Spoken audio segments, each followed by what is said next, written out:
very good. And I know we're layered by layer. I cannot bombard you because this is profound. Okay? Because you say, well, because we try. See, here's the problem. Our life has always been habituated to say, we have to have a goal. We have to have a place and direction, right? And that's why you want to hang into something. You want to hang to hope. You want to hang to love, that you think love is, okay? You want to hang into a goal, absolutely. Any goal, all right? Remember, when you are perching, you are opting for that, more likely, because what? Everything is dependent. It depends.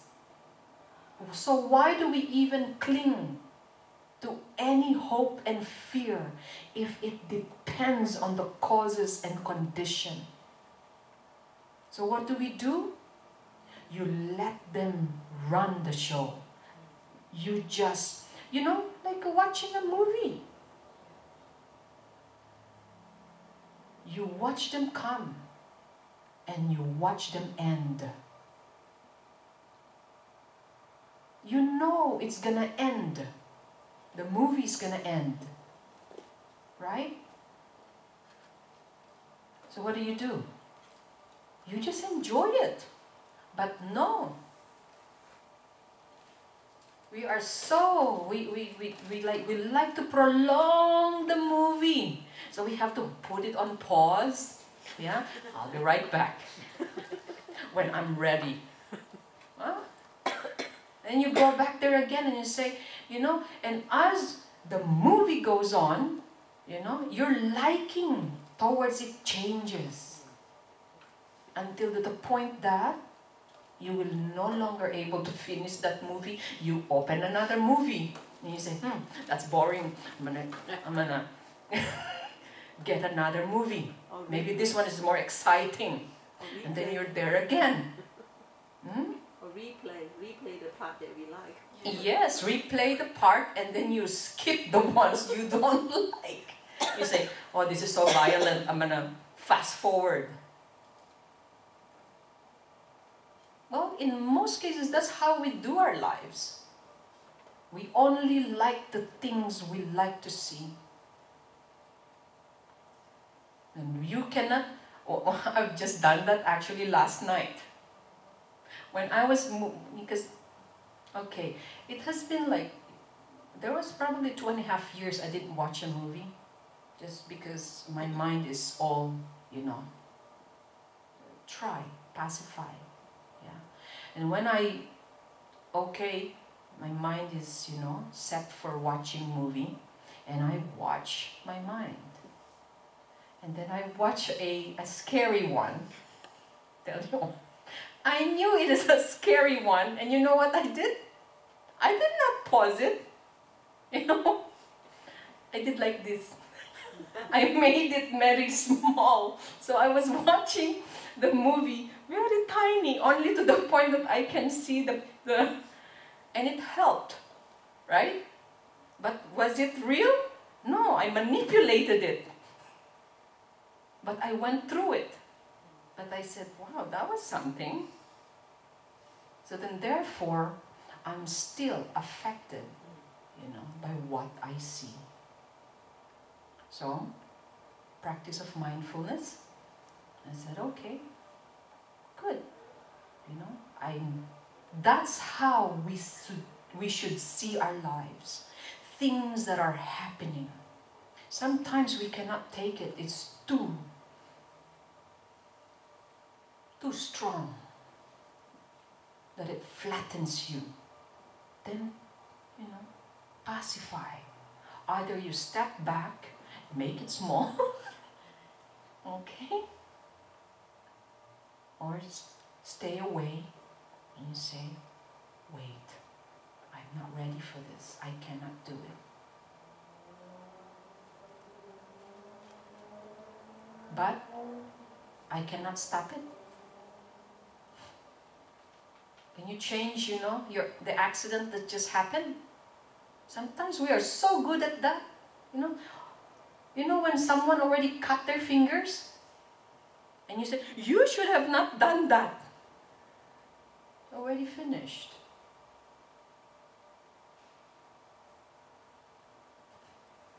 Right? Drop the glass. Instead of you helping to pick the glass, you scolded the person who dropped it. Will it change the phenomena? Will it change anything? Not. But you just watch it as a film and you let it run. So what you can do is pick up the glass and you say, I'll help you pick this up. Do it again. Here's more glass.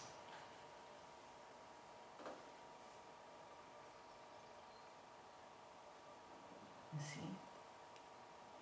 If you overspent on a credit card, okay, will you take all the time blaming why you bought so much stuff and you cannot return it in New Zealand? Why? You see, you cannot change that. You already bought it. You used it. And you say, I really regret it. But you give it to the point that you are so upset, yeah, that you even, like, you know, smash the credit card. Credit card have no problem. Is the credit card the problem? Is the card the problem? You cut the credit card, you know. Is the credit card gonna help? No. You already did. So what do?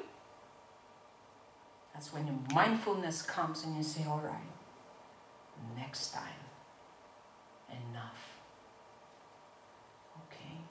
And these are the management of our mindfulness and our awareness. Without these two, we always lead. Our life will all be led to suffering.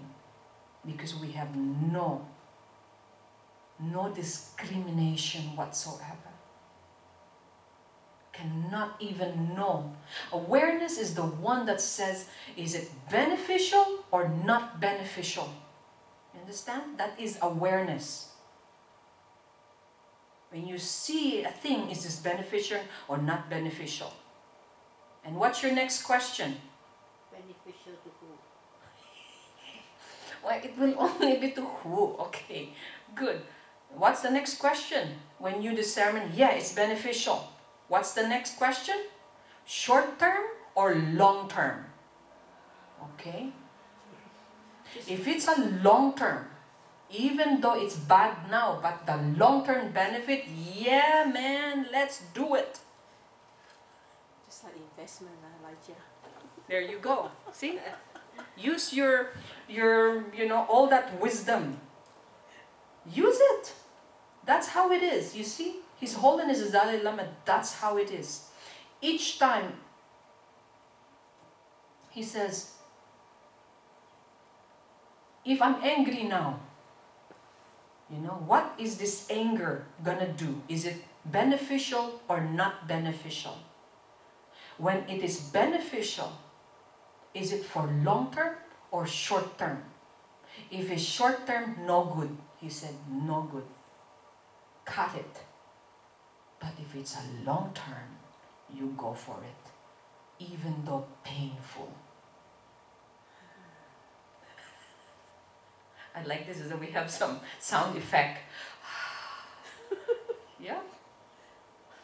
You understand? Yeah, this is wisdom. This is not mere intelligence. This is the wisdom of the truth. That's it. So, for example, you have a yummy food in front of you. You say, it is beneficial or not beneficial? And you say, definitely beneficial. It's very good. Yeah? And then you say, one last question. Long term or short term? It's yummy for short term, but for long term, I'll be fat. I'll be sick. Yeah, like smoking. People love to smoke. Yeah, not meaning, that doesn't mean that it's bad, but you look at it. For a short term, it is beneficial. Yeah, because it helps them, help people relieve whatever they think is stress is. Yeah, okay. But for long term, it's not good. So will you invest your time doing smoking? No, so you better cut it. That's it. It's not so easy for smokers. Oh, but if you think by wisdom, that's how Manjushri cuts our delusion. That's it. Done. Even though how painful the transition. And so with relationships, yeah? Is this beneficial? And for now it's beneficial, for long term no good. Okay, stop. Yeah? Stop.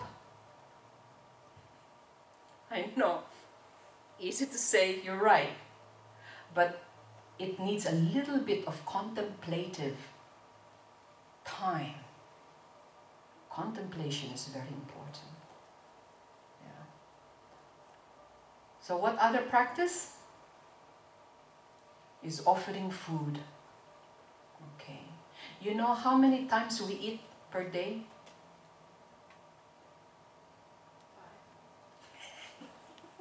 5. Absolutely. Others actually 10. Because they eat like, every time. Like, because they eat little, like they eat like birds or something, like little tinky. That's because they manage like that. They're healthy like that, rather than big chunk, I think also because we're influenced by what is being advertised and told. Absolutely, yeah. So, okay, now, that food, you turn it into merit by offering it. Each time you put anything into your mouth, you offer it first. Okay? You see, this is Dharma. So nothing, no space, there's no gap between you and the Dharma, the Buddha and the Sangha. Okay? You offer it to the Buddha. Okay, the Dharma and the Sangha. Or you can say Om Ahom. Okay? 3 times. Even though, you remember? Anything you like, before you put it, doesn't matter what it is. You offer it. Drinks, when you drink the fresh water, every time, juice, coffee, See, how many times anything you put in your mouth? Probably 20 times. Imagine that merit, you see. So you give it first. Where does the merit come from, though? Merit. Yeah, I mean the offering, because we are offering it to an unseen being. Mm-hmm. So, Yeah. how does it actually generate merit, or is it a practice that changes us? So when yes. So again, first of all, you said they are unseen, right? Okay. Well, can you see the air you're breathing in and out right now?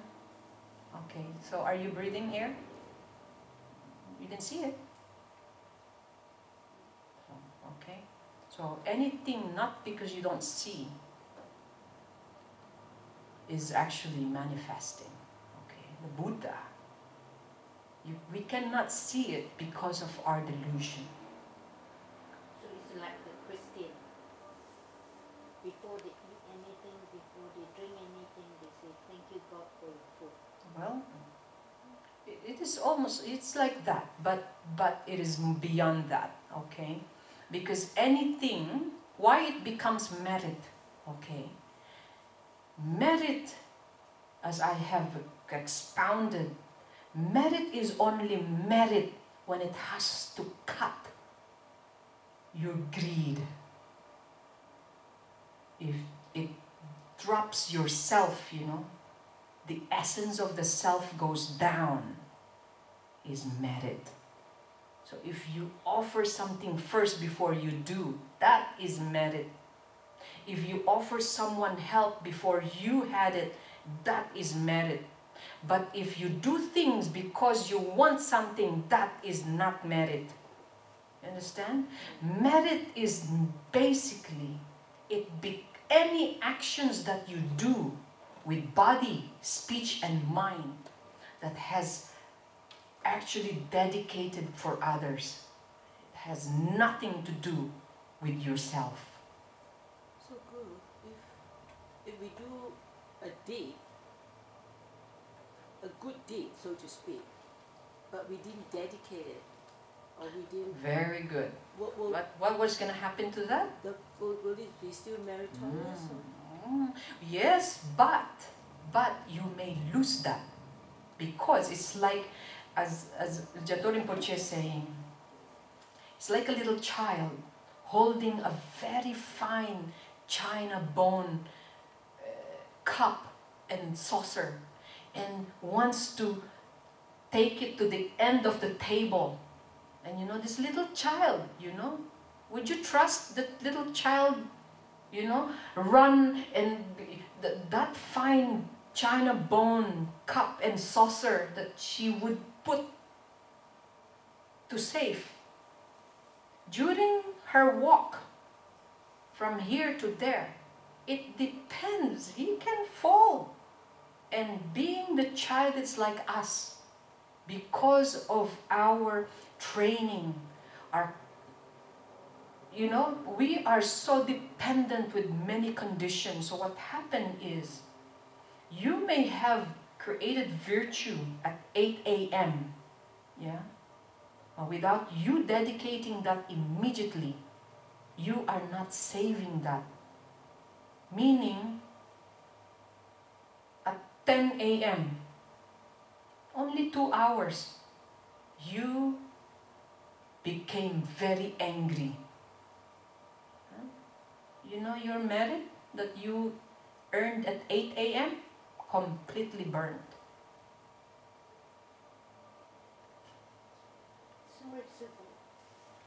Does that mean that we are doing something so that we can benefit something? Well, it's not benefiting. Do that. It is not. You should not think like that. Yeah, no. That's why.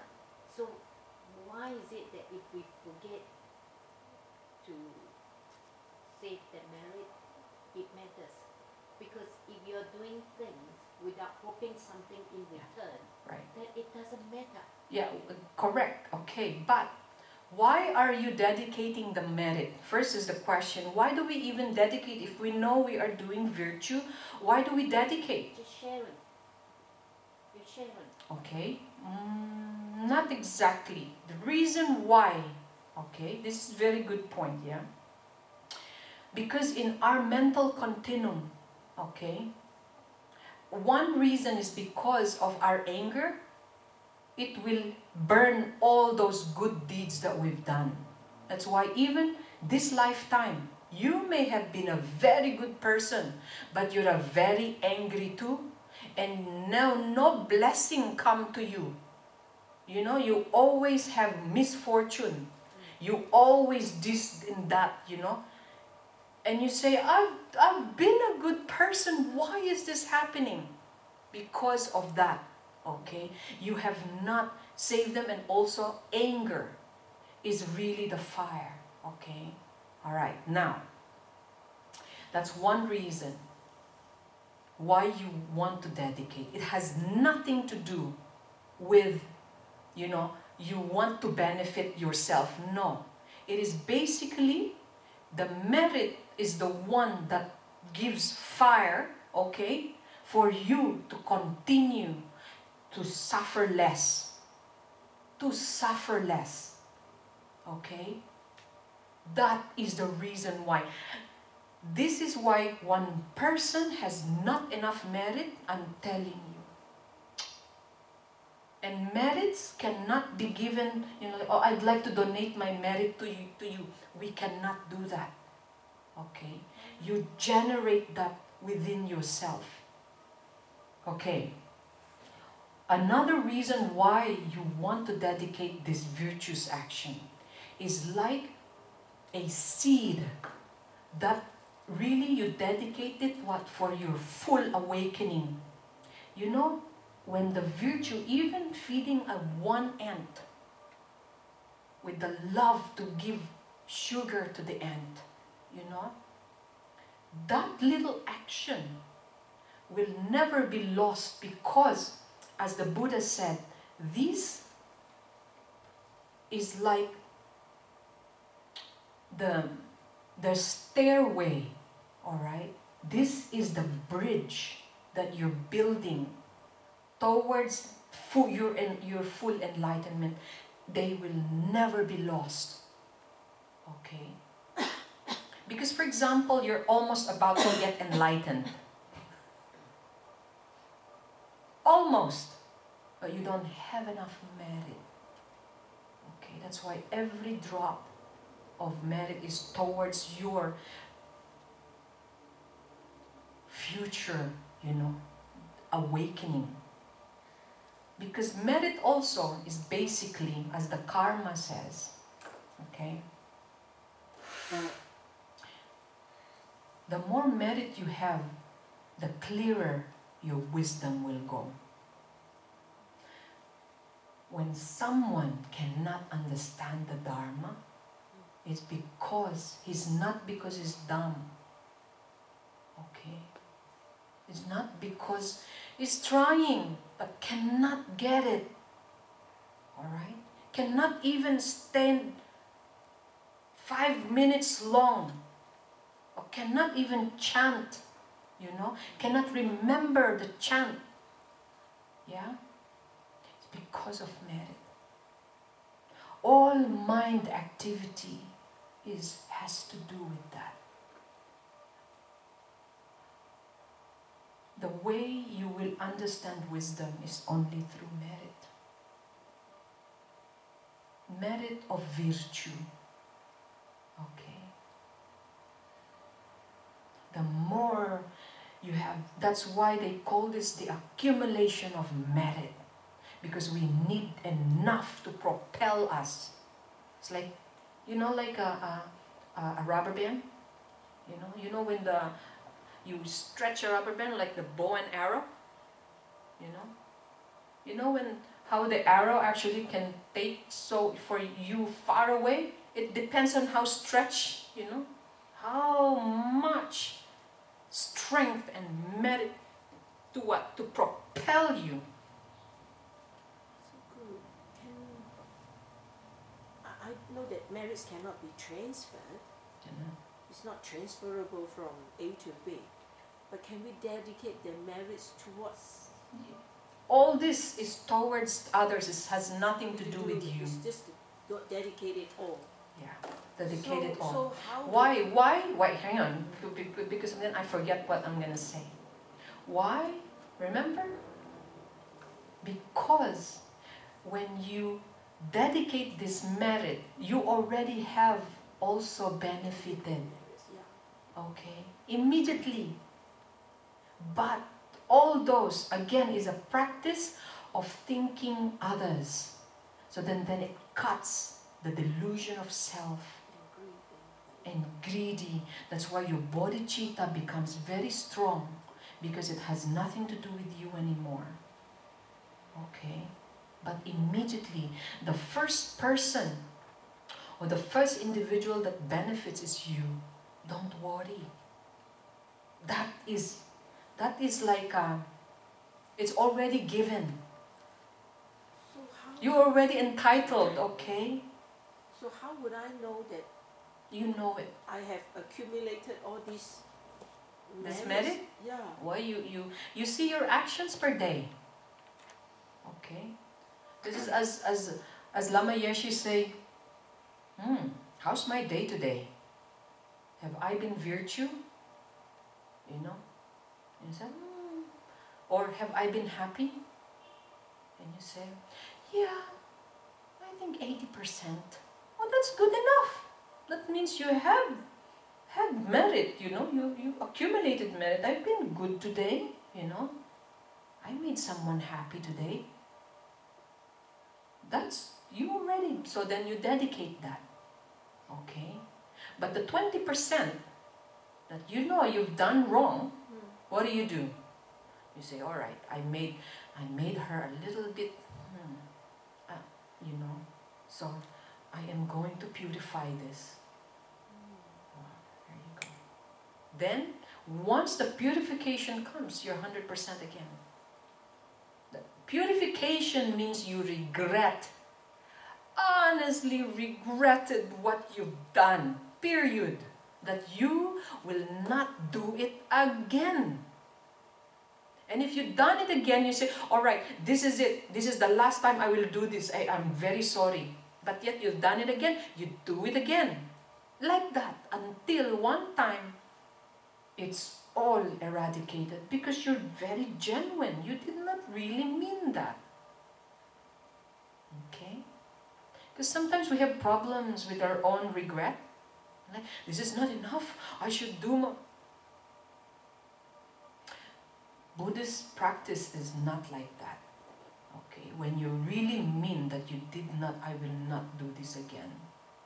You already vowed that you will not do it. And you really have to do it. Okay? You stop. Refrain from hurting others. If you do that, that's it. You're purified. And when that action comes again, you say, oh, I'm doing this again. Stop until, like that, it's like applying your brake, until you are not going to make that travel again. Because you know where this is going to lead you. Like that. Until we become stainless. Your discipline is going to be remarkable. And then your quality is obvious. Quality of a good mind, a very profound mind. That's it. But all this has to be practiced. How can you know your mind is profound when you are faced with problem? Face the things you don't like. That's when you measure your mind. Understand? But don't go when they will kill you, meaning they chop your head. You have to be smart as well, like, okay, I'm not gonna go there, but I know I'm in trouble if I go there. It's like maybe one step, yeah? Let's see if I can do it. If you cannot, take yourself off. And then get stronger again, okay? And then, okay, I'm gonna do this again, And then, okay, until, you can make it. But if it doesn't work out, okay, you try, and nothing is really happening, it's getting worse, then you cut it, meaning enough. I don't want this anymore. Like that. Okay? Very good questions. Yeah, so I have a question. From January 21 to this date, how was your mind? Have you applied, do you think, have any of this quality of understanding and study and hopefully practice, have you at least practiced it? Yes. Have you changed? I would say, has the mind actually moved a bit? Yes. The way to look at this is like, do I have the same mind as January 20? Are you the same mind as before?